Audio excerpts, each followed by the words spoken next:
ഹരേ ഹരേ രാമ രാമ രാമ ഹരേ ഹരേ. ഓം നമോ ഭഗവതേ വാസുദേവായ. ഓം നമോ ഭഗവതേ വാസുദേവായ. ഓം നമോ ഭഗവതേ വാസുദേവായ. ഹരേ കൃഷ്ണ. എല്ലാവർക്കും സ്വാഗതം.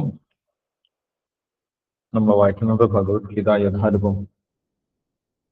ഇസ്കോൺ സ്ഥാപകാചാര്യൻ കൃഷ്ണകൃപാമൂർത്തി എസ് ഭക്തി വേദാന്ത സ്വാമി ശ്രീലപ്രഭുപാദർ വിവർത്തനവും ഭാവാർത്ഥവും നൽകിയിട്ടുള്ള ഭഗവത്ഗീത യഥാരൂപമാണ്. ഇപ്പോൾ നമ്മൾ വിശ്വരൂപം 11ാമത്തെ അധ്യായമാണ് വായിക്കുന്നത്. ഇവിടെ കുറച്ച് ഇന്റർനെറ്റ് കുറവാണ്, വീഡിയോ ഓണാകുന്നില്ല. ശബ്ദം കേൾക്കാമോ? കേൾക്കുന്നത് ക്ലിയർ ആണോ?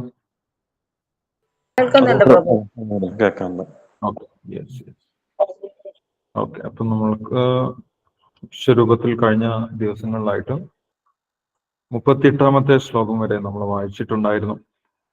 അർജുനൻ എങ്ങനെയാണ് ഭഗവാന്റെ വിശ്വരൂപത്തിനെ ദർശിച്ചത്, അത് അർജുനൻ തന്നെ വിവരിക്കുന്നത് നമ്മൾ കേട്ടു.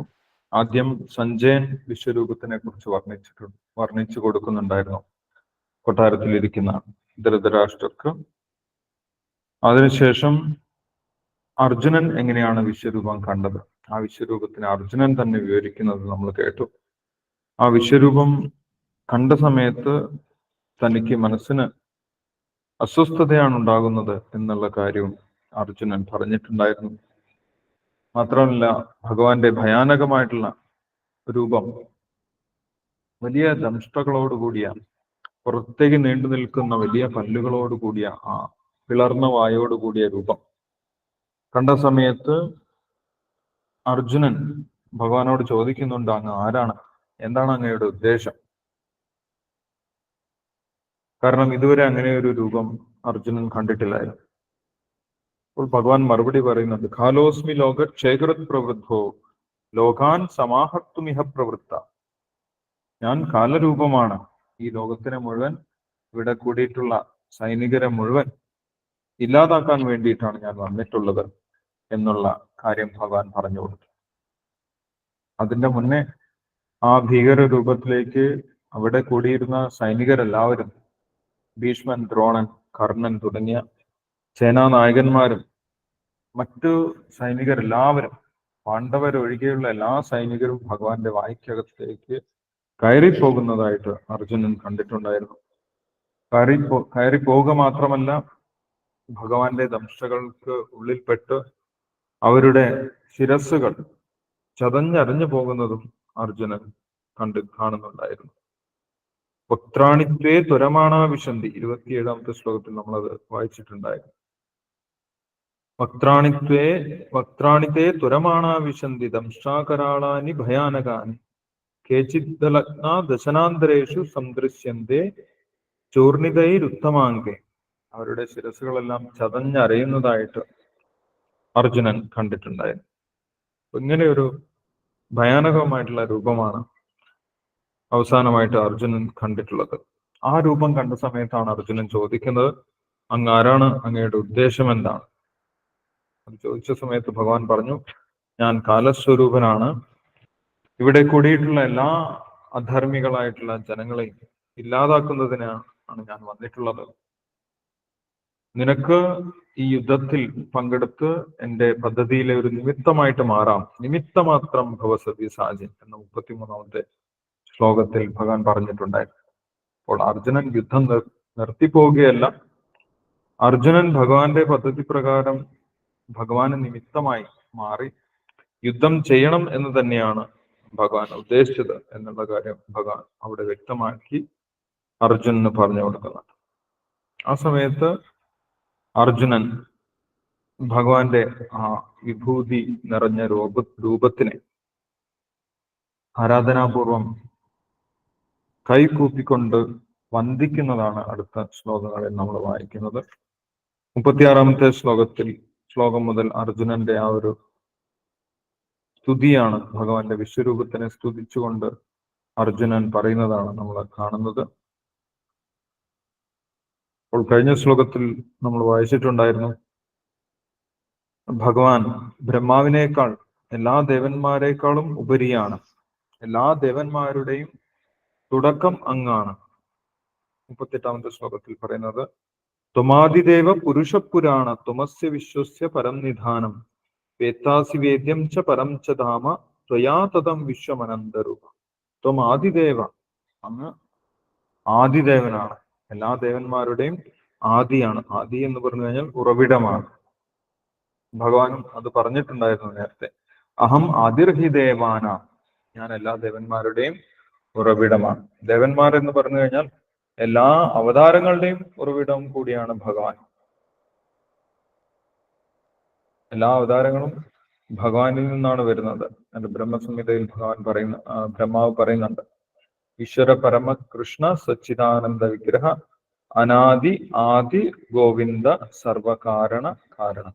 ബ്രഹ്മാവ് പറയുന്നത് ഭഗവാൻ അനാദിയാണ്, ഭഗവാന് യാതൊരു തുടക്കവുമില്ല. എന്നാൽ എല്ലാറ്റിന്റെയും ആദിയാണ് ഭഗവാൻ, എല്ലാറ്റിന്റെയും ഉറവിടമാണ് ഭഗവാൻ എന്നുള്ള കാര്യം ഇവിടെ അർജുനനും എടുത്തു പറയുന്നത്. അപ്പം അത്രയാണ് കഴിഞ്ഞ ശ്ലോകങ്ങളിൽ നമ്മൾ കണ്ടത്. നമ്മൾക്ക് 39ാമത്തെ ശ്ലോകം മുതൽ വായിക്കാം. 39ാമത്തെ ശ്ലോകം വായുർയമോഗ്നിർവരുണ ശശാങ്കഃ പ്രജാപതിസ്ത്വം പ്രപിതാമഹശ്ച നമോ നമസ്തേസ്തു സഹസ്രകൃത്വാ പുനശ്ച ഭൂയോപി നമോ നമസ്തേ. ചെറിയ ഭാവാർത്ഥമാണ്. അടുത്ത ശ്ലോകം കൂടി വായിക്കാം. 40ാമത്തെ ശ്ലോകം നമഃ പുരുസ്ഥാഥ പൃഷ്ഠതസ്തേ നമോസ്തുതേ സർവദ ഏവ സർവ അനന്തവീര്യാമിത വിക്രമസ്ത്വം സർവം സമാപ്നോഷി തതോസി സർവഃ. 39ഉം 40ഉം വിവർത്തനം ഭാവാർത്ഥം വായിച്ചോളൂ. അതിനുശേഷം നമുക്ക് ഡിസ്കസ് ചെയ്യാം. ഹരേ കൃഷ്ണ. ഹരേ കൃഷ്ണ.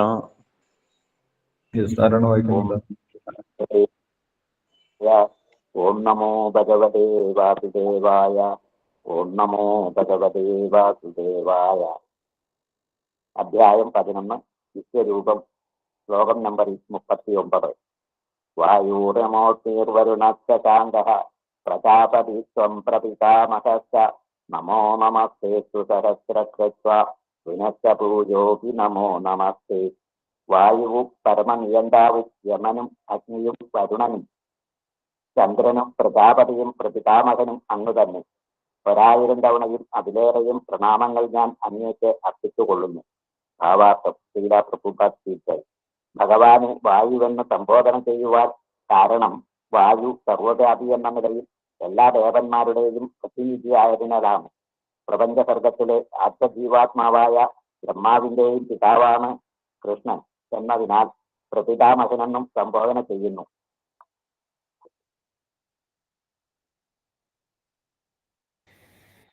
അടുത്ത ശ്ലോകം കൂടി വായിച്ചോളൂ.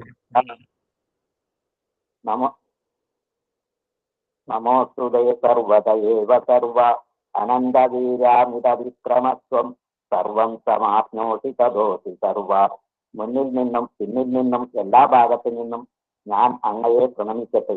അതിലൊക്കെ ശക്തിമാനും അങ്ങ് നിസീമമായ ശക്തിയുടെ ഉടമയാണ്. സർവവ്യാപിയാകാൽ അങ്ങ് എല്ലാമാണ്. ഭാവാർത്ഥം.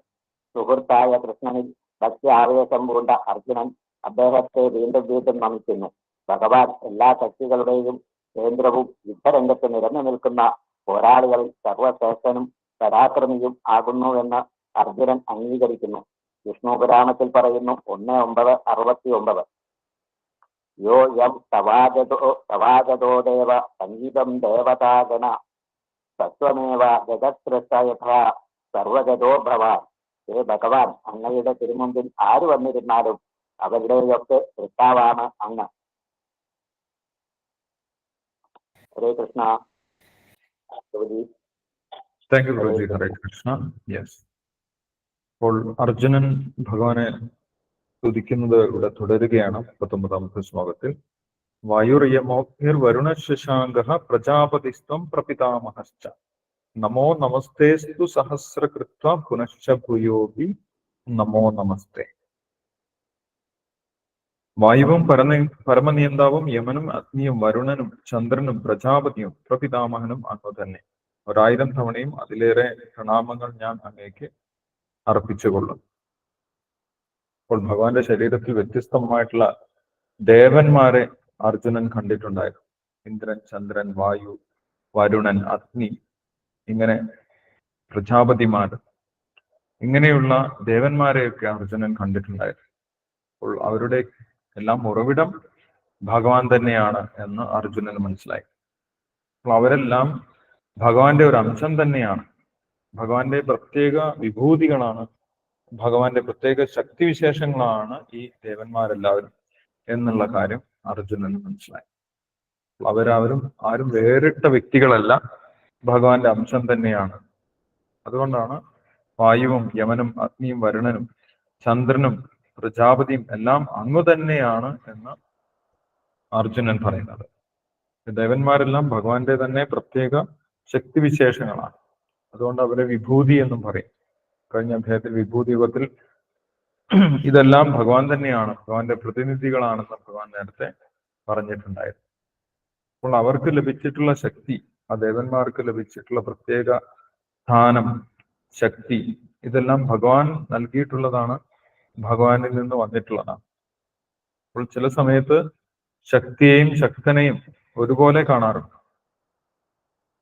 സൂര്യനും സൂര്യപ്രകാശവും പോലെ, സൂര്യപ്രകാശം സൂര്യനിൽ നിന്ന് വരുന്നത് പോലെ, സൂര്യപ്രകാശം സൂര്യൻ തന്നെയാണ്, അല്ലെങ്കിൽ സൂര്യനുമായിട്ട് താരതമ്യപ്പെടുത്താവുന്നതാണ് എന്ന് പറയും. അതേപോലെ ഈ ദേവന്മാരെല്ലാവരും അങ്ങ് തന്നെയാണ് എന്ന് പറയാൻ ഉദ്ദേശം അവരെല്ലാവരും ഭഗവാനിൽ നിന്ന് വന്നിട്ടുള്ളവർ തന്നെയാണ് എന്നുള്ളതാണ്. പിന്നീട് മറ്റൊരു വാക്കും പറയുന്നുണ്ട്, പ്രജാപതിസ്ത്വം പ്രപിതാമഹശ്ച. ഭഗവാൻ പ്രപിതാവാണ് എന്നുള്ള കാര്യം പറയുന്നുണ്ട്.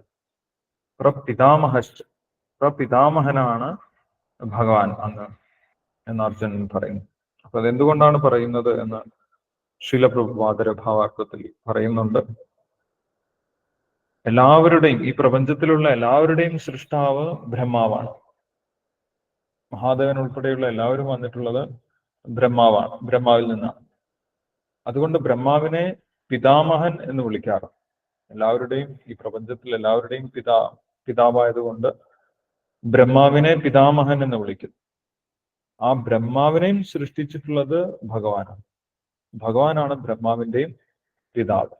അതുകൊണ്ട് ബ്രഹ്മാവിനെ പിതാമഹന്റെയും പിതാവ് അത് ആയിട്ടുള്ള പ്രപിതാമഹൻ എന്ന് വിളിക്കുന്നു. പ്രജാപതിത്വം പ്രപിതാമഹശ്ച എന്ന് പറയും. ഭഗവാൻ എല്ലാവരുടെയും, ബ്രഹ്മാവിന്റെ അടക്കം പിതാവായതുകൊണ്ടാണ് ഭഗവാനെ പ്രപിതാമഹൻ എന്ന് പറയുന്നത്. അത് ശീല പ്രഭുപാദർ വിശദീകരിക്കുക. പിന്നീട് അർജുനന്റെ ഒരു ആരാധനയുടെ ഉയർന്ന അവസ്ഥയിൽ, ഒരു ഉന്മത്ത അവസ്ഥയിലെത്തി. ഭക്തി ആവേശം കൊണ്ട് അർജുനൻ ഭഗവാന്റെ ചുറ്റും ഓടി നടന്ന് എല്ലാ ഭാഗത്തു നിന്നും നമസ്കരിക്കുന്നു എന്ന് പറയും. ആരാധനയുടെ ഒരു ഉയർന്ന ഭാവമാണ് നമുക്കിവിടെ അർജുനനിൽ കാണാൻ സാധിക്കുന്നത്. നമപുരുസ്ഥാധപൃഷ്ടതസ്തേ നമോസ്തുതേ സർവത ഏവ സർവ അനന്തവീര്യാമിതവിക്രമസ്തം സർവം സമാപ്നോഷി തദോസി സർവ. നമപുരുസ്ഥാധപൃഷ്ടതസ്തേ നമോസ്തുതേ സർവത ഏവ സർവ. മുന്നിൽ നിന്നും പിന്നിൽ നിന്നും എല്ലാ ഭാഗത്തു നിന്നും ഞാൻ അങ്ങയെ പ്രണമിക്കട്ടെ. അതിരറ്റ ശക്തിമാനെ, അങ്ങ് നിസ്സീമമായ ശക്തിയുടെ ഉടമയാണ്. സർവവ്യാപിയാകിയാൽ അങ്ങ് എല്ലാമാണ്. ഇപ്പൊ ഭഗവാന്റെ എല്ലാ ഭാഗത്തും നിന്നും അർജുനൻ പ്രണമിക്കുകയാണ്. കാരണം അർജുനൻ ഭഗവാനിൽ എല്ലാവിധ വിഭൂതികളും കാണുന്നു. ഇത്രയധികം ഐശ്വര്യസമ്പൂർണനാണ് ഭഗവാൻ, ഇത്രയധികം ശക്തിമാനാണ് തന്റെ സുഹൃത്തായിട്ടുള്ള ഭഗവാൻ എന്നുള്ള കാര്യം അർജുനൻ ഇപ്പോഴാണ് ബോധ്യപ്പെടുന്നത്. അതുകൊണ്ട് ആ ഒരു ആരാധന ഭാവത്തിൽ, ആ ഒരു ആശ്ചര്യഭാവത്തിൽ അർജുനൻ ഭഗവാനെ വീണ്ടും വീണ്ടും നമസ്കരിക്കുന്നു. മുന്നിൽ നിന്നും ഭഗവാനെ നമസ്കരിക്കുന്നു എന്ന് പറയും. അനന്തവീര്യാം ഇതവിക്രമസ്തം, അങ്ങ് അനന്തവീര്യനാണ്, അങ്ങയുടെ ശക്തിക്ക് യാതൊരു അളവുമില്ല. അനന്തവീര്യാം ഇതവിക്രമസ്തം, അങ്ങ് വലിയൊരു പോരാളിയാണ്, അങ്ങ് പരാക്രമിയാണ് എന്നുള്ള കാര്യം പറയും. ഈ സൈന്യ വ്യൂഹത്തിൽ ഏറ്റവും ശക്തിമാനായിട്ടുള്ളത് യഥാർത്ഥത്തിൽ ഭഗവാൻ തന്നെയാണ് എന്ന് പറയും. അപ്പോൾ ഭഗവാൻ ഏത് നിലയിൽ ഭഗവാൻ എടുത്തു കഴിഞ്ഞാലും അതിലെല്ലാം ഏറ്റവും ഉത്തമനായിട്ടിരിക്കുന്ന വ്യക്തി ഭഗവാനായിരിക്കും. ഏത് കൂട്ടത്തിലുള്ള വ്യക്തികളെ എടുത്തു കഴിഞ്ഞാലും അവരിലൊക്കെ ശ്രേഷ്ഠനാണ് ഭഗവാൻ എന്നുള്ള കാര്യം അർജുനന് മനസ്സിലായി. അതുകൊണ്ട് ഭഗവാനെ അർജുനൻ വീണ്ടും വീണ്ടും പ്രണമിക്കുന്നതാണ് ഇവിടെ കാണാൻ സാധിക്കുന്നത്. അടുത്ത ശ്ലോകത്തിൽ അർജുനൻ ഭഗവാനോട് ക്ഷമ ചോദിക്കുന്നതായിട്ട് നമുക്ക് കാണാൻ സാധിക്കും. നേരത്തെ അർജുനന് യഥാർത്ഥ ഭാവമായിട്ടുള്ള സഖ്യഭാവമാണ് ഉണ്ടായിരുന്നത്. അർജുനനും ഭഗവാനും യഥാർത്ഥത്തിൽ സുഹൃത്ത് ഭാവമാണ്, വളരെ അടുത്ത ഭാവമാണ്. അവിടെ ഈ ആരാധനയ്ക്കൊന്നും അത്ര പ്രാധാന്യമില്ല. ആരാധനയേക്കാൾ അടുത്ത ചങ്ങാത്തമാണ് ഭഗവാനും അർജുനനും തമ്മിലുള്ളത്. പക്ഷേ ഭഗവാന്റെ വിശ്വരൂപം കണ്ട സമയത്ത് ആ ഒരു ചങ്ങാത്ത ഭാവത്തിൽ നിന്നും സഖ്യഭാവത്തിൽ നിന്നും അർജുനൻ കുറച്ച് പുറകോട്ട് പോയി, കുറച്ച് ഭഗവാനിൽ നിന്നും അകന്നതുകൊണ്ടാണ് ഈ ഒരു ആരാധനാഭാവം വന്നിട്ടുള്ളത്. ആ സമയത്ത് നേരത്തെ ഞാൻ സുഹൃത്ത് ഭാവത്തിൽ ചെയ്തിരുന്ന പ്രവൃത്തികളെല്ലാം തെറ്റായിപ്പോയി എന്ന് അർജുനന് ഒരു തോന്നലുണ്ടാകും. സുഹൃത്ത് ഭാവത്തിൽ വളരെ അടുത്ത് അത്ര ബഹുമാനം ഒന്നും അർപ്പിക്കാതെ, അത്രയ്ക്ക് ആദരങ്ങളൊന്നും അർപ്പിക്കാതെ ഭഗവാനോട് സംസാരിച്ചിട്ടുണ്ടായിരുന്നു. സുഹൃത്തുക്കൾ തമ്മിൽ സംസാരിക്കുമ്പോൾ അത്ര ആരാധനയൊന്നും അർപ്പിക്കാതെയാണ് സംസാരിക്കുന്നത്. അതാണ് സുഹൃത്ത് ഭാവത്തിന്റെ രസം. പക്ഷേ അർജുനൻ ഇപ്പോൾ ആ രസത്തിൽ നിന്ന്, സഖ്യരസത്തിൽ നിന്ന് ആശ്ചര്യരസത്തിലേക്ക് വന്നതുകൊണ്ട് അർജുനന് താൻ സഖ്യരസത്തിൽ ചെയ്തതൊക്കെ കുറച്ച് തെറ്റായിപ്പോയി എന്ന് തോന്നുകയാണ്.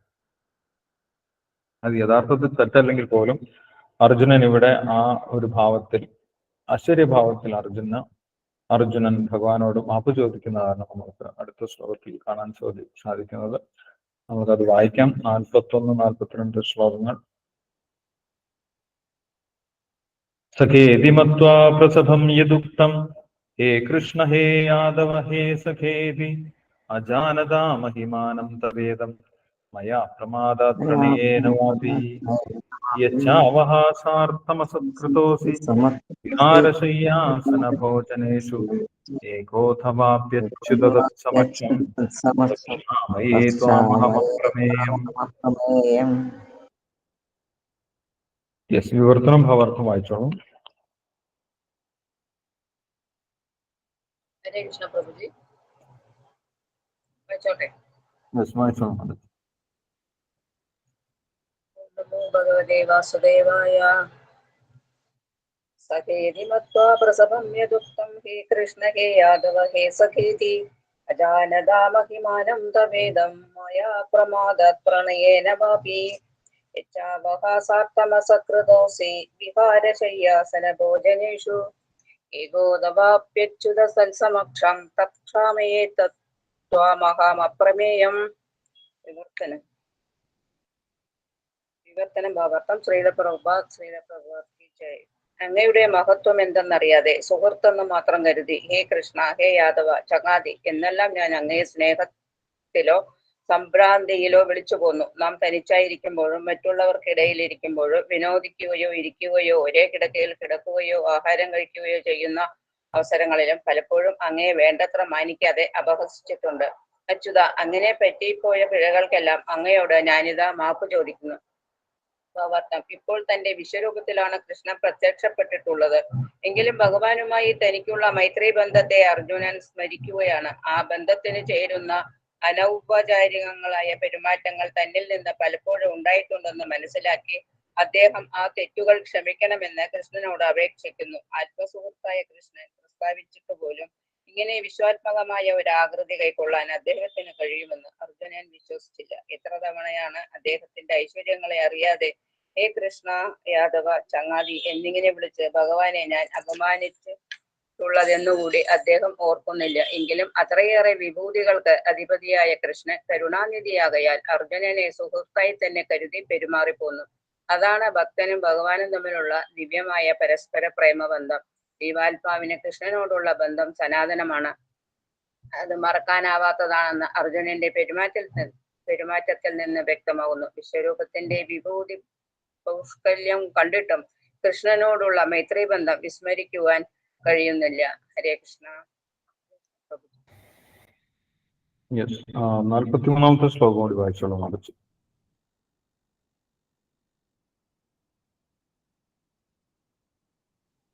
പിതാസി ലോകസ്യ ചരാചരസ്യ ത്വമസ്യ പൂജസ്യ ഗുരുർഗരീയാൻ നത്തൽസമോസ്തബീദയകുതോ അന്യോ ലോകത്രയേ അപ്യപ്രതിമ പ്രഭാവ. ചരാചരങ്ങൾ എല്ലാം ഉൾക്കൊള്ളുന്ന ഈ പ്രപഞ്ച സർഗത്തിന്റെ പിതാവാണ് അങ്ങ്. ആ പ്രപഞ്ചത്തിന്റെ ആരാധ്യ പ്രമുഖനായ പരമോന്നത ആധ്യാത്മിക ഗുരുവും അങ്ങ് തന്നെ. അങ്ങേക്ക് സമാനാവാൻ കഴിവുള്ളവരായോ മറ്റാരുമില്ല. അങ്ങനെയാകൽ ഹേ അതുല്യ പ്രഭാവേന മൂന്ന് ലോകങ്ങളിലും അങ്ങയേക്കാൾ ശ്രേഷ്ഠനായിട്ട് ആരാണുള്ളത്? ഭാവാർത്ഥം. പുത്രന് പിതാവെന്ന പോലെ മനുഷ്യന് ആരാധ്യനാണ് പരമദിവ്യോത്തമ പുരുഷനായ ശ്രീകൃഷ്ണൻ. ആദ്യമായി ബ്രഹ്മാവിന് വേദം ഉപദേശിച്ചതിനാലും ഇവിടെ കുരുക്ഷേത്രത്തിൽ വെച്ച് അർജുനന് ഗീത ഉപദേശിച്ചതിനാലും അദ്ദേഹം ആദിമ ഗുരുവാണ്. കൃഷ്ണനിൽ നിന്ന് ആരംഭിക്കുന്ന ഗുരു ശിഷ്യ പരമ്പരയുടെ പിന്തുടർച്ചക്കാരനാണ് ഉത്തമ യോഗ്യനായ ആധ്യാത്മിക ഗുരു. കൃഷ്ണന്റെ പ്രാതിനിധ്യമില്ലാത്ത ഒരാൾക്ക് ആധ്യാത്മിക വിഷയത്തിൽ ആചാര്യത്വം അവകാശപ്പെടാൻ സാധ്യമല്ല. ഭഗവാൻ ഇവിടെ സർവദാ വന്ദിക്കപ്പെടുന്നു. അവിടുത്തെ മഹത്വത്തിന് അതിരില്ല. ആത്മീക ഭൗതിക ലോകങ്ങളിൽ ഒരിടത്തും കൃഷ്ണന് തുല്യനോ കൃഷ്ണനേക്കാൾ വലിയവനോ ആയി ആരുമില്ല. എല്ലാവരും അദ്ദേഹത്തിന് താഴെയാണ്. അവിടുത്തെ അതിശയിക്കാൻ ആർക്കുമാവില്ല. ഇത് ശ്വേതാശ്വതരോപനിഷത്തിൽ പറഞ്ഞിട്ടുണ്ട്. 6.8. തസ്യ കാര്യം കരണം ച വിദ്യതേ ന തത്സമശ്ചാപ്യധികശ്ച ദൃശ്യതേ. സാധാരണ മനുഷ്യർക്ക് എന്ന പോലെ കൃഷ്ണനും ശരീരവും ഇന്ദ്രിയങ്ങളുമുണ്ട്. എന്നാൽ അദ്ദേഹത്തിന് ശരീരത്തിനും ഇന്ദ്രിയങ്ങൾക്കും മനസ്സിനും തമ്മിൽ വ്യത്യാസമില്ല. കൃഷ്ണന്റെ ആത്മാവ്, മനസ്സ്, ഹൃദയം എന്നിവയിൽ നിന്ന് ഭിന്നനാണെന്ന് അവിടുത്തെ നന്നായി അറിയാത്ത മൂഢന്മാർ മാത്രമേ പറയൂ. കൃഷ്ണൻ അതുല്യനായതുകൊണ്ട് തന്റെ പ്രവർത്തനങ്ങളും വിഭൂതികളും അത്യുത്കൃഷ്ടങ്ങളാണ്. അദ്ദേഹത്തിന്റെ ഇന്ദ്രിയങ്ങൾ നമ്മുടേതുപോലെ അല്ലെങ്കിലും ഐന്ദ്രിയ പ്രവർത്തനങ്ങളെല്ലാം നിഷ്പ്രയാസം സാധ്യങ്ങളാണെന്നും പറയപ്പെടുന്നു. പരിമിതങ്ങളോ വികലങ്ങളോ അല്ല അവിടുത്തെ ഇന്ദ്രിയങ്ങൾ. ഭഗവാനോട് തുല്യമായോ അദ്ദേഹത്താൽ ശ്രേഷ്ഠനായോ ആരും തന്നെ ഇല്ല. ഏവരും അദ്ദേഹത്തിന്റെ താഴെയാണ്. പരമപുരുഷന്റെ ജ്ഞാനം, ബലം, പ്രവർത്തനം എന്നിവയെല്ലാം ദിവ്യങ്ങളാണ്. ഭഗവത്ഗീതയില് 4.9 പറയുന്നു: ജന്മകർമ്മജമേ ദിവ്യം ഏവം യോ വേത്തി തത്വതഃ തിക്വാ ദേഹം പുനർജന്മ നൈതി മാമേതി സോ അർജുന. കൃഷ്ണന്റെ അതീന്ദ്രിയമായ ശരീരത്തെയും പ്രവർത്തനത്തെയും പൂർണ്ണതയെയും കുറിച്ച് അറിഞ്ഞവർ മരണശേഷം ഭഗവാന്റെ ലോകത്തെത്തും. ദുഃഖകരമായ ഭൗതിക ലോകത്തിലേക്ക് തിരിച്ചു വരികയുമില്ല. അതുകൊണ്ട് കൃഷ്ണന്റെ പ്രവർത്തനങ്ങൾ മറ്റുള്ളവരുടേതിൽ നിന്ന് വ്യത്യസ്തമാണെന്ന് നാം അറിയണം. അദ്ദേഹത്തിന്റെ നിർദ്ദേശങ്ങളെ പിന്തുടരുകയാണ് ഏറ്റവും നല്ല നയം. അതുകൊണ്ട് മനുഷ്യന് പൂർണ്ണത നേടാൻ കഴിയും. കൃഷ്ണന് യജമാനനായി ആരുമില്ല. എല്ലാവരും അവിടുത്തെ ആശ്രിതർ മാത്രം. ഏകലേ ഈശ്വര കൃഷ്ണ ആര സംഭവൃത്യ. കൃഷ്ണൻ മാത്രമേ ഈശ്വരനായുള്ളൂ. മറ്റുള്ളവരെല്ലാം അദ്ദേഹത്തിന്റെ ഭൃത്യന്മാർ എന്ന് ചൈതന്യ ചരിതാമൃതം ആദിലീല 5.142 പറയുന്നു, സ്ഥാപിക്കുന്നു. ഏവരും ഭഗവാന്റെ ആജ്ഞ അനുസരിക്കുന്നു. ലംഘിക്കുന്നവരായി ആരുമില്ല. അദ്ദേഹത്തിന്റെ മേൽനോട്ടത്തിൻ കീഴിൽ എല്ലാവരും ആജ്ഞാനുവർത്തികളായി പ്രവർത്തിക്കുകയാണ്. ബ്രഹ്മസംഹിതയിൽ പറയുന്നത് പോലെ സർവകാരണങ്ങൾക്കും കാരണമത്രേ കൃഷ്ണൻ. ഹരേ കൃഷ്ണ.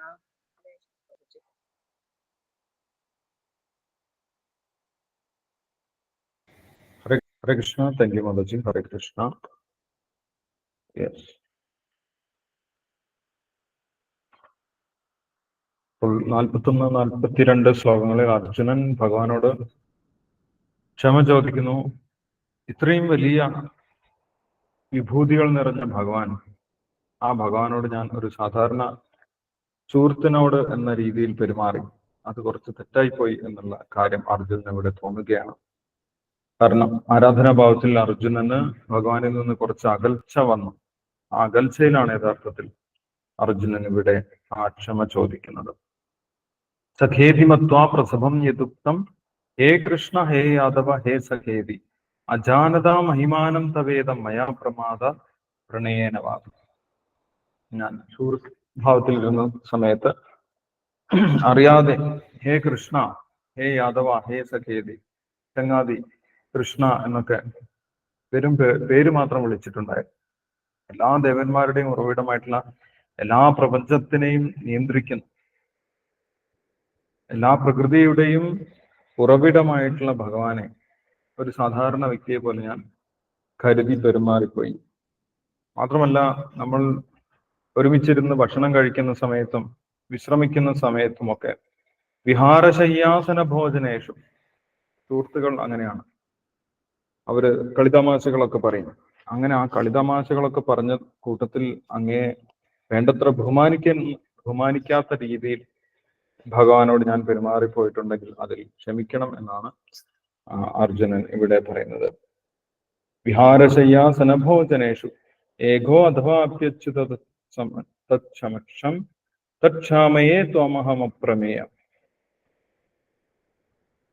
അങ്ങ് അളക്കാനാവാത്ത ശക്തിയുള്ള വ്യക്തിയാണ്, പക്ഷെ അങ്ങയോട് ഞാൻ സാധാരണ വ്യക്തിയോട് പെരുമാറുന്നത് പോലെ പെരുമാറിപ്പോയിട്ടുണ്ട്, അത് ക്ഷമിക്കണം എന്നാണ് അർജുനൻ ഇവിടെ പറയുന്നത്.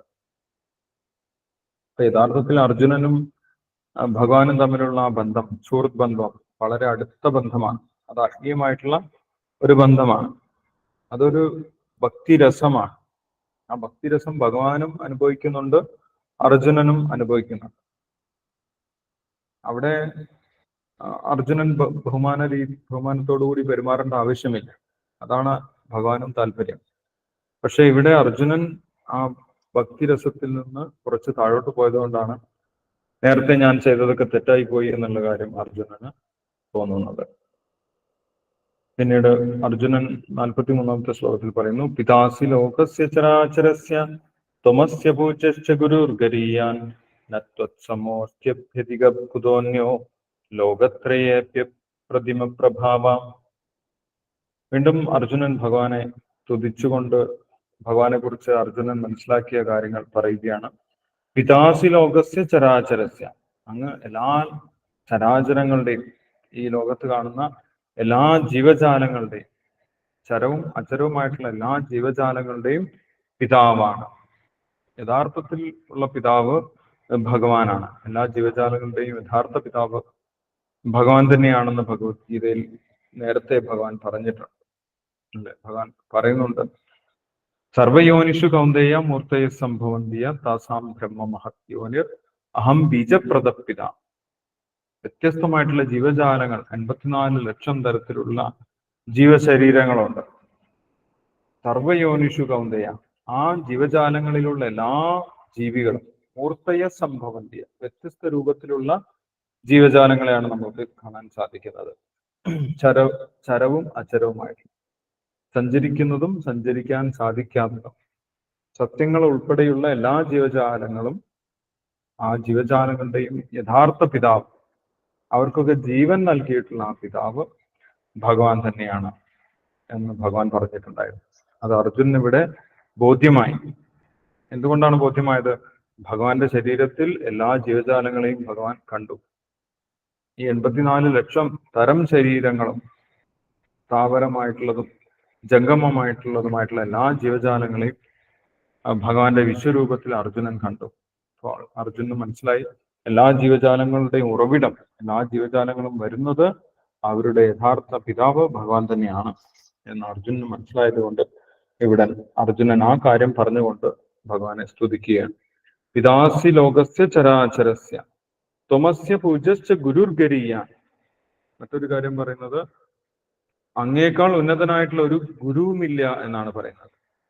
ശങ്കരാചാര്യർ പറഞ്ഞതുപോലെ കൃഷ്ണം വന്ദേ ജഗത് ഗുരു. ഭഗവാൻ ശ്രീകൃഷ്ണനാണ് ഏറ്റവും ഉന്നതനായിട്ടുള്ള ഗുരു എന്ന് പറയുന്നത്. ബ്രഹ്മാവിഷ്ണു മഹേശ്വരന്മാരുടെ പോലും ഗുരുവാണ് ഭഗവാൻ എന്ന് പറയുന്നത്. അല്ലെ, ഒരു ശ്ലോകമുണ്ടല്ലോ, ഗുരു ബ്രഹ്മ ഗുരു വിഷ്ണു ഗുരു സാക്ഷാത് മഹേശ്വര എന്ന് പറഞ്ഞിട്ടുള്ള ഒരു ശ്ലോകം. അതിൽ അവരുടെയും ഗുരുവായിട്ടുള്ള തസ്മൈ ശ്രീ ഗുരുവേ നമഃ എന്നാണ് ശങ്കരാചാര്യർ പറയുന്നത്. ബ്രഹ്മാവിഷ്ണു മഹേശ്വരന്മാരുടെയും ഗുരുവായിട്ടുള്ള ആ ആദിമ ഗുരുവിനെ, പരബ്രഹ്മമായിട്ടുള്ള ഗുരുവിനെ ഞാൻ നമസ്കരിക്കുന്നു എന്ന് ശങ്കരാചാര്യർ പറയും. തസ്മൈ ശ്രീ ഗുരവേ നമഃ. അതാരാണ്? ആ പരബ്രഹ്മം ആരാണെന്ന് നേരത്തെ തന്നെ അർജുനൻ പറഞ്ഞു കഴിഞ്ഞു. അല്ലെ, പരബ്രഹ്മ പരം ധാമ പവിത്രം പരമം ഭവാൻ പുരുഷം ശാശ്വതം ദിവ്യം ആദിദേവം അജം വിഭു എന്ന് അർജുനൻ ഭഗവാനെ കുറിച്ച് മനസ്സിലാക്കി. ശങ്കരാചാര്യര് പരബ്രഹ്മത്തിനെ ഞാൻ ഏറ്റവും ഉന്നതനായിട്ടുള്ള ഗുരുവായിട്ട് നമസ്കരിക്കുന്നു എന്ന് പറയുന്നുണ്ട്. ആ പരബ്രഹ്മം ബ്രഹ്മാവിഷ്ണു മഹേശ്വരന്മാരുടെ പോലും ഗുരുവാണ് എന്നുള്ള കാര്യം പറയുന്നത്. ആ പരബ്രഹ്മം ആരാണെന്ന് ഭഗവത്ഗീതയിൽ വ്യക്തമായി പറയുന്നുണ്ട്. പരബ്രഹ്മം പരധാമ പവിത്രം പരമം ഭവാൻ. ഭഗവാൻ ശ്രീകൃഷ്ണനാണ് ആ പരബ്രഹ്മം. അതുകൊണ്ട് ആ ഭഗവാൻ എല്ലാവരുടെയും ഗുരുവാണ് എന്ന് പറയുന്നത്. ത്വമസ്യ പൂജ്യശ്ച ഗുരുർ ഗരീയാൻ. ഏറ്റവും ഉന്നതനായിട്ടുള്ള ഗുരു അങ്ങ് തന്നെയാണ് എന്ന് പറയും. കാരണം എന്താണ്? ഏറ്റവും ഉന്നതമായിട്ടുള്ള ശാസ്ത്രം അർജുനന് ഭഗവാൻ പറഞ്ഞു കൊടുത്തു. ഏറ്റവും ഉത്തമമായിട്ടുള്ള, ഏറ്റവും രഹസ്യമായിട്ടുള്ള ജ്ഞാനം അർജുനന് ഭഗവാൻ പറഞ്ഞു കൊടുത്തു. രാജവിദ്യ രാജഗുഹ്യം പവിത്രം ഇതം ഉത്തമം പ്രത്യക്ഷാവഗമം ധർമ്മ്യം സുസുഖം കർത്തുമവ്യം. ഏറ്റവും ഉത്തമമാണ്, ഏറ്റവും രഹസ്യമാണ്. ആ ജ്ഞാനം ഭഗവാൻ അർജുനന് ഉപദേശിച്ചു. ഇതേ ജ്ഞാനം പണ്ട് ബ്രഹ്മാവിനും, ആദിമ വ്യക്തിയായിട്ടുള്ള ഈ പ്രപഞ്ചത്തിലെ ആദ്യ ജീവാത്മാവായിട്ടുള്ള ബ്രഹ്മാവിന് പറഞ്ഞു കൊടുത്തതും ഭഗവാൻ തന്നെയാണ്. അത് ഭാഗവതത്തിൽ പറയുന്നുണ്ട് അല്ലെ? ഓം നമോ ഭഗവതേ വാസുദേവായ ജന്മാദ്യസ്യേത അന്വയാത് ഇതരതശ്ചാർത്തേഷു അഭിജ്ഞസ്വരാട് തേനേ ബ്രഹ്മഹൃത യ ആദികവയെ മുഖ്യന്തി യത് സൂരയ. ആദ്യമായിട്ട് ബ്രഹ്മാവിന് വേദജ്ഞാനം പകർന്നു കൊടുത്തിട്ടുള്ളതും ഭഗവാൻ വാസുദേവൻ തന്നെയാണ്. ഓം നമോ ഭഗവതേ വാസുദേവായ.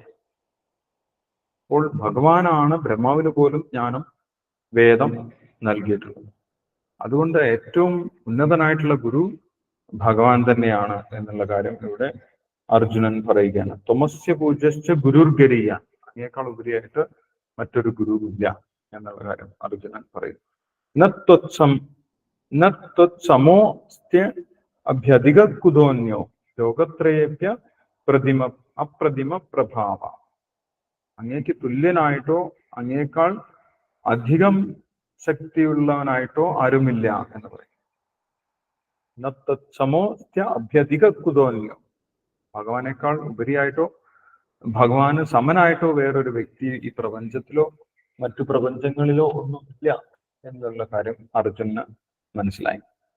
കാരണം പറഞ്ഞിട്ടുള്ളതും കേട്ടിട്ടുള്ളതുമായിട്ടുള്ള എല്ലാ ദേവന്മാരെയും, ഭഗവാന്റെ എല്ലാ അവതാരങ്ങളെയും ഭഗവാന്റെ ശരീരത്തിൽ തന്നെ അർജുനന് കാണാൻ സാധിച്ചു. അപ്പോൾ എല്ലാ അവതാരങ്ങളും വരുന്നത് ഭഗവാൻ ശ്രീകൃഷ്ണനിൽ നിന്ന് തന്നെയാണ് എന്നുള്ള കാര്യം വ്യക്തമായിട്ട് അർജുനന് മനസ്സിലായി. അതുകൊണ്ട് അർജുനൻ പറയുന്നു, അങ്ങയോട് തുല്യമായിട്ടോ അങ്ങേക്ക് തുല്യമായിട്ടോ അങ്ങയേക്കാൾ ഉപരിയായിട്ടോ മറ്റൊരു വ്യക്തിയും ഇല്ല എന്നുള്ള കാര്യം അർജുനൻ ഇവിടെ പ്രസ്താവിക്കുന്നുണ്ട്. അപ്പോൾ ഈ ഒരു അർത്ഥം വരുന്ന വാക്ക്, ഈ ഒരു അർത്ഥം വരുന്ന പേര് ഭഗവാനുണ്ട്. ഭഗവാന് തുല്യമായിട്ടോ ഭഗവാനേക്കാൾ ഉപരിയായിട്ടോ ആരുമില്ല എന്ന് ഭഗവാനെ സൂചിപ്പിക്കുന്ന ഒരു പേരുണ്ട്. നമ്മൾ നേരത്തെ പറഞ്ഞിട്ടുണ്ട്, ഓർമ്മയുണ്ടോ? അസമോർധൻ അല്ലെ? മാതാജി പറഞ്ഞു അസമോർധൻ. ഭഗവാന് സമനായിട്ടോ ഊർധമായിട്ടോ ഭഗവാനേക്കാൾ ഉപരിയായിട്ടോ ആരുമില്ല. അതുകൊണ്ട് ഭഗവാൻ ശ്രീകൃഷ്ണനെ അസമോർധൻ എന്നുകൂടി വിളിക്കുന്നത്. അപ്പൊ ഭഗവാൻ അസമോർധനാണ് എന്നുള്ള കാര്യം അർജുനൻ ഇവിടെ പ്രസ്താവിക്കുന്നു. ലോകത്രയേഭ്യ പ്രതിമ പ്രഭാവ അപ്രതിമ പ്രഭാവ. ഈ 14 ലോകങ്ങളിലും അല്ലെങ്കിൽ ഈ 3 ലോകങ്ങളിലും അങ്ങേക്ക് തുല്യനായിട്ട് ആരുമില്ല എന്നാണ് പറയുന്നത്. അപ്രതിമ എന്നാണ് പറയുന്നത്. അപ്രതിമ പ്രഭാവ. അപ്രതിമ എന്ന് പറഞ്ഞു കഴിഞ്ഞാൽ, പ്രതിമ എന്ന് പറഞ്ഞു കഴിഞ്ഞാൽ ഈക്വൽ എന്നാണ് അർത്ഥം. ഒരേപോലെ, തുല്യമായിട്ടുള്ള പ്രതിമ, അതേപോലെയുള്ളത്. പക്ഷെ ഭഗവാന് തുല്യമായിട്ട് ആരുമില്ല. അതുകൊണ്ട് ഭഗവാനെ അപ്രതിമ എന്ന് പറയുന്നു. അപ്രതിമ പ്രഭാവ. ഭഗവാന്റെ പ്രഭാവത്തിന് തുല്യമായിട്ട്, ഭഗവാന്റെ ശക്തിക്ക് തുല്യമായിട്ടുള്ള ശക്തി വേറെ ആർക്കുമില്ല എന്ന് അർജുനന് പ്രത്യക്ഷമായിട്ട് ബോധ്യമായി. അതുകൊണ്ടാണ് ഇവിടെ അർജുനൻ പറയുന്നത് ലോകത്രയേഭ്യ പ്രതിമ പ്രഭാവ. എല്ലാ ദേവന്മാരും, ഏത് ദേവൻ വന്നു കഴിഞ്ഞാലും ഭഗവാന്റെ മുന്നിൽ എത്തിക്കഴിഞ്ഞാൽ ആ ദേവൻ ഭഗവാന്റെ ഒരു അംശമായിരിക്കും എന്ന് പറയും. അവിടെ ആ ഒരു കാര്യം ശീലപ്രഭാതരുടെ ഭാവാർത്ഥത്തിലും പറയുന്നുണ്ട്. ഏത് ദേവന്മാർ വന്നു കഴിഞ്ഞാലും അവരൊക്കെ ഭഗവാന്റെ കീഴെയായിരിക്കും എന്നുള്ള കാര്യം. ഭഗവാന്റെ പുത്രനായിരിക്കും അല്ലെങ്കിൽ ഭഗവാന്റെ അംശമായിരിക്കും എന്ന് പറയും. വിഷ്ണു പുരാണത്തിൽ നിന്നുള്ള ആ ശ്ലോകം, കഴിഞ്ഞ ശ്ലോകത്തിന്റെ ഭാവാർത്ഥത്തിൽ ശ്രീലപ്രഭാതർ പറയുന്നുണ്ട് 40ാമത്തെ ശ്ലോകത്തിൽ, യോയം തവാഗതോ ദേവ സമീപം ദേവതാഗണ സത്വമേവ ജഗത് സൃഷ്ട യഥ സർവഗതോ ഭവാൻ. ഹേ ഭഗവാൻ, അങ്ങയുടെ തിരുമുമ്പിൽ ആര് വന്നിരുന്നാലും അവരുടെയൊക്കെ സൃഷ്ടാവാണ് അങ്ങ്. ഭഗവാന്റെ മുന്നിൽ ആര് വന്നു കഴിഞ്ഞാലും അവരുടെയൊക്കെ പിതാവ് ഭഗവാൻ തന്നെയാണ്. ഏത് ദേവൻ വന്നു കഴിഞ്ഞാൽ അവരുടെയൊക്കെ ഒറിജിൻ, ഉറവിടം ഭഗവാൻ തന്നെയാണ് എന്നുള്ള കാര്യം അർജുനന് പൂർണ്ണമായിട്ടും ബോധ്യപ്പെട്ടു. ഭാവാർത്ഥത്തിൽ ശീലപ്രഭാതര് ചൈതന്യ ചരിതാമൃതത്തിൽ നിന്നുള്ള ഒരു ശ്ലോകം, ശ്രീ ചൈതന്യ മഹാപ്രഭു പറയുന്ന ഒരു ശ്ലോകം പറയുന്നുണ്ട്, ഏകലേ ഈശ്വര കൃഷ്ണ ആരസഭ ഭൃത്യ. യഥാർത്ഥത്തിൽ ഒരേ ഒരു ഈശ്വരൻ മാത്രമേ ഉള്ളൂ. പരമപുരുഷനായിട്ടുള്ള, പരമ സ്വതന്ത്രനായിട്ടുള്ള ഒരേ ഒരു ഈശ്വരനാണുള്ളത്. ബാക്കി എല്ലാവരും ഭഗവാന്റെ സേവകന്മാരാണ്. ഭഗവാന്റെ സേവനത്തിനായിട്ടാണ് വ്യത്യസ്ത രൂപങ്ങൾ അവർ എടുത്തിട്ടുള്ളത് എന്ന് പറയുന്നു. അപ്പോൾ ആ ഒരു ഈശ്വരൻ ഭഗവാൻ ശ്രീകൃഷ്ണനാണ് എന്നുള്ള കാര്യം ചൈതന്യ ചരിതാമൃതത്തിൽ കൊടുത്തിട്ടുണ്ട്. ബ്രഹ്മസംഹിതയിലും അത് തന്നെയാണ് ബ്രഹ്മ പറയുന്നത്, ഈശ്വര പരമകൃഷ്ണ. ബ്രഹ്മസംഹിതയിൽ പറയുന്ന കാര്യം ശ്രീലപ്രഭാതർ എടുത്തു പറയുന്നുണ്ട്. ബ്രഹ്മസംഹിതയിൽ പറയുന്നത് പോലെ സർവ്വകാരണങ്ങൾക്കും കാരണമത്രേ കൃഷ്ണൻ. ഈശ്വര പരമകൃഷ്ണ സച്ചിദാനന്ദ വിഗ്രഹ അനാദിരാതിർ ഗോവിന്ദ സർവകാരണ കാരണം. അത് അർജുനന് ഇപ്പോൾ ബോധ്യമായി. ഭഗവാന്റെ വിശ്വരൂപം കണ്ട സമയത്ത് അർജുനന് ബോധ്യമായി. അതുകൊണ്ടാണ് അർജുനൻ എടുത്തു പറയുന്നത്. നേരത്തെ ബ്രഹ്മാവിന് ബോധ്യമായിട്ടുണ്ടായിരുന്നു. നേരത്തെ ബ്രഹ്മാവ് ഇതേ കാര്യം മനസ്സിലാക്കിയത് ഒരുപാട് കാലത്തെ തപസ്യയ്ക്ക് ശേഷമാണ്. ബ്രഹ്മാവ് 1000 ദേവവർഷങ്ങൾ തപസ് ചെയ്തിട്ടുണ്ടായിരുന്നു എന്നാണ് പറയുന്നത്. ആ തപസ്സിനൊടുവിൽ ഭഗവാൻ പ്രത്യക്ഷനായി. ഭഗവാന്റെ ഗോവിന്ദ രൂപം ബ്രഹ്മാവിന് കാണാൻ സാധിച്ചു. ലക്ഷ്മി സഹസ്ര ശതസംഭ്രമ സേവ്യമാനം ഗോവിന്ദമാദിപുരുഷം തമഹം ഭജാമി. ആ ഒരു രൂപമാണ് ബ്രഹ്മാവ് കണ്ടത്. ലക്ഷക്കണക്കിന് ലക്ഷ്മി ദേവിമാർ ഭഗവാന്റെ സേവനത്തിന് വേണ്ടി കാത്തു നിൽക്കുന്ന ആ ഗോവിന്ദനെയാണ് ബ്രഹ്മാവ് കണ്ടത്. അതിനുശേഷമാണ് ബ്രഹ്മാവ് ബ്രഹ്മസംഹിതയിൽ ഭഗവാനെ കുറിച്ച് രചിച്ചത്. ഈശ്വര പരമകൃഷ്ണ സച്ചിദാനന്ദ വിഗ്രഹ അനാദിരാതിർ ഗോവിന്ദ സർവകാരണ കാരണ. എല്ലാറ്റിന്റെയും ഉറവിടമാണ് ഭഗവാൻ ശ്രീകൃഷ്ണൻ എന്നുള്ള കാര്യം ഇവിടെ അർജുനനും പറയുന്നു. യെസ്, ബാക്കി ശ്ലോകങ്ങൾ നമുക്ക് അടുത്ത ദിവസം വായിക്കാം. ഇപ്പോൾ വായിച്ചതിൽ എന്തെങ്കിലും സംശയമുണ്ടെങ്കിൽ നമുക്ക് ഇപ്പോൾ ഡിസ്കസ് ചെയ്യാം. ഹരേ കൃഷ്ണ.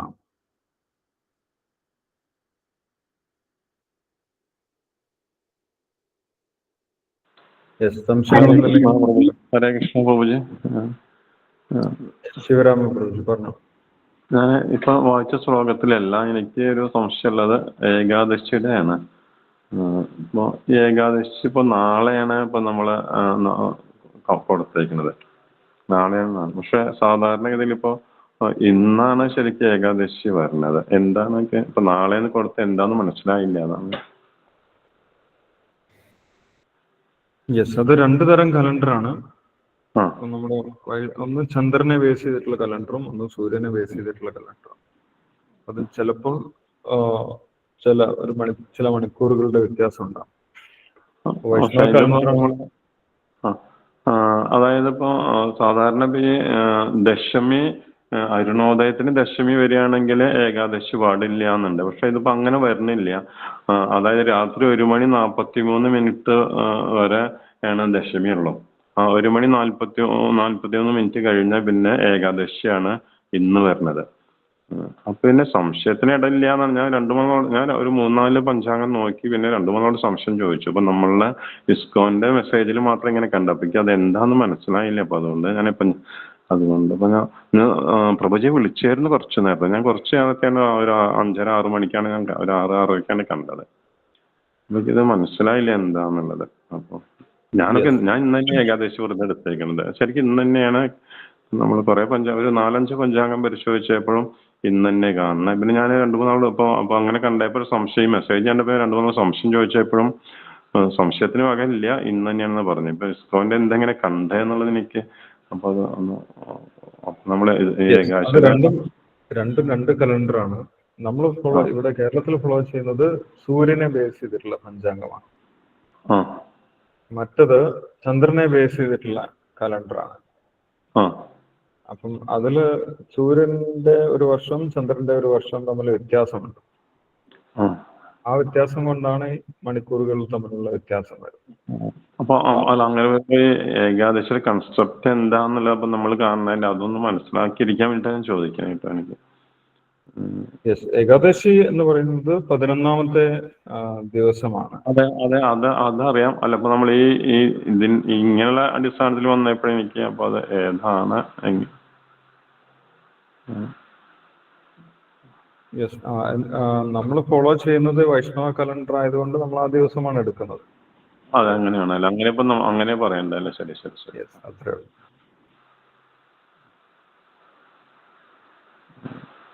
ഹരേ കൃഷ്ണ പ്രഭുജി. യെസ് നോക്കി പറഞ്ഞു. പിന്നെ പ്രഭുജി ഇതില് ഇപ്പൊ ലാസ്റ്റ് വായിച്ച ശ്ലോകത്തിലെ അപ്രതിമ പ്രഭാവ അതിനെ കുറിച്ചൊന്ന് പറഞ്ഞുതരുമോ? യെസ്, അപ്രതിമ എന്ന് പറയുന്നത് പ്രതിമ എന്ന് പറഞ്ഞു കഴിഞ്ഞാൽ തുല്യമായത് എന്നാണ് അർത്ഥം. ഭഗവാനെ അപ്രതിമ എന്ന് പറയാൻ കാരണം ഭഗവാന് തുല്യമായിട്ട് ആരുമില്ല. പ്രഭാവം എന്ന് പറഞ്ഞു കഴിഞ്ഞാൽ ഭഗവാന്റെ ശക്തി എന്നാണ് അർത്ഥം. ഭഗവാന്റെ ശക്തിയോട് തുല്യമായിട്ട് ആർക്കും വേറെ ആർക്കും അത്രയും ശക്തി ഇല്ല. അതുകൊണ്ടാണ് ഭഗവാൻ. ഹരേ കൃഷ്ണ പ്രഭുജി, ഇതിനോട് കണക്ട് ചെയ്തിട്ട് തന്നെ ഞങ്ങളിപ്പോ രമാബായി മാതാജി ഒക്കെ വായിക്കുന്നുണ്ടല്ലോ ഭാഗവതം. അതില് ഭാവാർത്ഥത്തില് ചെറിയൊരു സെന്റൻസ് ഉണ്ട്, ഒന്ന് വായിച്ചോട്ടെ. ഒരു സെന്റൻസേ ഉള്ളൂ. അതില് അർത്ഥം എന്താന്നുള്ളത് ഭാവാർത്ഥത്തിൽ തന്നെ ദർശനവിശേഷമായ പ്രപഞ്ചം അമൂർത്തകമായി വാസുദേവന്റെ ചിത്രീകരണമാണ്. അപ്പൊ അവിടെ അമൂർത്തകം എന്നുള്ളത് കൊണ്ട് ഇതേപോലെ എന്താ ഉദ്ദേശിക്കണമെന്നൊന്ന് പറഞ്ഞുതരാൻ പറ്റുമോ? അമൂർത്തകമായ എന്ന് പറയുന്നത് വ്യക്തിരൂപമല്ലാത്തത് എന്നാണ് അവിടെ അർത്ഥം വരുന്നത് അല്ലേ? വ്യക്തിരൂപമല്ലാത്തത്. അതായത് ഭഗവാനെ മനസ്സിലാക്കുന്നത് വ്യത്യസ്ത നിലവാരത്തിലാണ്. ബ്രഹ്മം എന്ന് പറയുന്നത് നിർവ്യക്തികമായിട്ടുള്ള രൂപത്തിലാണ് ഭഗവാനെ മനസ്സിലാക്കുന്നത്. അതൊരു ശക്തി എന്നുള്ള നിലവാരത്തിലാണ്. അതിന്റെ ഉപരിയാണ് ബ്രഹ്മേതി പരമാത്മേതി ഭഗവാൻ ഇതി ശബ്ദത്തെ. അപ്പൊ ഭഗവാൻ എന്ന് നമ്മൾ മനസ്സിലാക്കുന്ന സമയത്ത് ഈശ്വരൻ ഒരു വ്യക്തിയാണ്. പക്ഷെ ഭഗവാന്റെ ശക്തി വ്യക്തിഗതമല്ല, അല്ലെ? അതിനൊരു ഉദാഹരണം പറയുകയാണെങ്കിൽ സൂര്യദേവൻ എന്ന് പറയുന്നത് ഒരു വ്യക്തിയാണ്. പക്ഷെ സൂര്യപ്രകാശം സൂര്യദേവന്റെ ശക്തിയാണ്. അത് സൂര്യപ്രകാശം വ്യക്തിയല്ല, ഒരു വ്യക്തിയല്ല, അതൊരു ശക്തിയാണ്. അതുപോലെയാണ് ഭഗവാനും ഭഗവാന്റെ ശക്തികളും. ഭഗവാന്റെ ശക്തി ഈ പ്രപഞ്ചം എന്ന് പറയുന്നത് അമൂർത്തകമാണ്, അതൊരു വ്യക്തിയല്ല. പക്ഷെ പ്രപഞ്ചത്തിന്റെ ഉറവിടമായിട്ടുള്ള ഭഗവാൻ വ്യക്തി.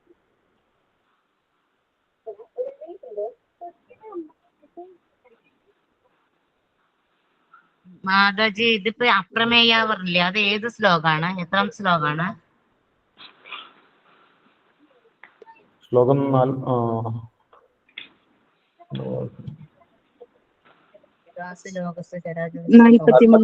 43ാമത്തെ ശ്ലോകം. അല്ലെ, അപ്രമേയ എന്നുള്ള വാക്ക് കാണാനില്ലല്ലോ.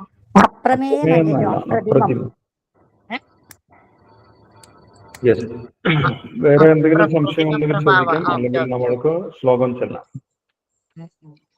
ഹരേ കൃഷ്ണ. ഹരേ കൃഷ്ണ.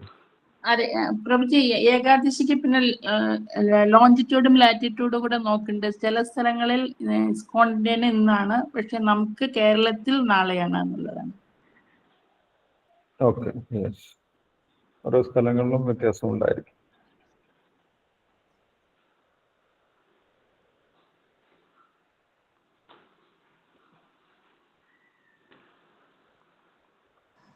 അപ്പം നമ്മളിപ്പോൾ വായിച്ചതിൽ സംശയമൊന്നുമില്ലെങ്കിൽ ശ്ലോകം ചൊല്ലാം.